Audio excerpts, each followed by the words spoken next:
South Korea's cultural influence today feels almost unavoidable, whether it's K-pop, K-drama, or Korean food and beauty trends.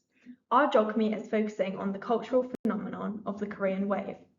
Despite this global presence only recently emerging, who hasn't been exposed to the Korean wave Hallyu? The real question is what caused for this surge of popularity in Korean media.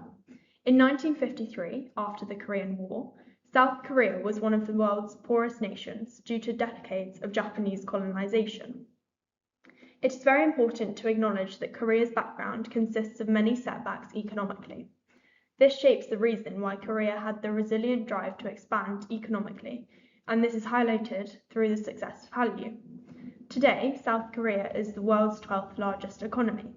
The Korean wave stems from the popularity of K-dramas, which then filtered down into K-pop and K-beauty. A few examples of popular Korean media are Squid Game, the song Gangnam Style, and Parasite.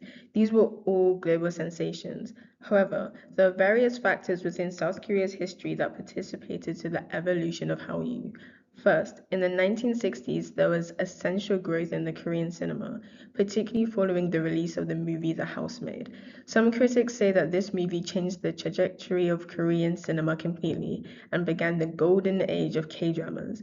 This thriller movie with revolutionary social commentary even influenced the movie Parasite, which 60 years later went on to be the very first Korean film to win an Oscar.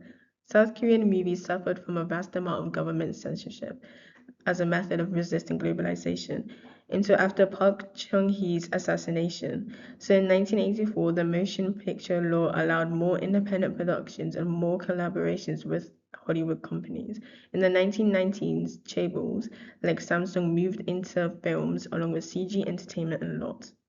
These companies saw the potential within South Korean films and decided to invest early into it. Additionally, the Busan International Film Festival furthered the reach of these Korean films.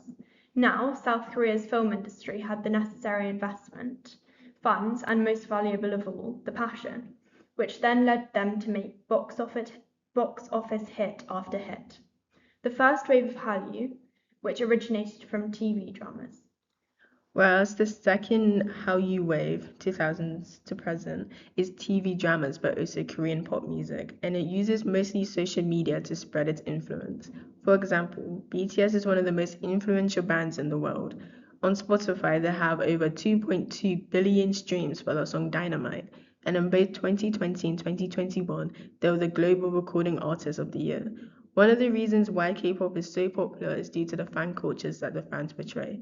They participate in consumer culture where they buy vast amounts of merchandise and will travel across the world to see their favorite artist's concert. They are very active on social media. In 2021, the hashtag K-pop Twitter had 7.8 billion tweets. All of this speaks to the popularity of the K-pop artists, which increases the success of the second wave of Hallyu. This also increases tourism to South Korea and therefore the country's economy. All of this adds momentum towards Korea's culture, hence why K-beauty and Korean food is quite popular globally too. Up against such influential American TNCs, such as Apple, Amazon, or Disney, how long is the influence of Hallyu really going to last?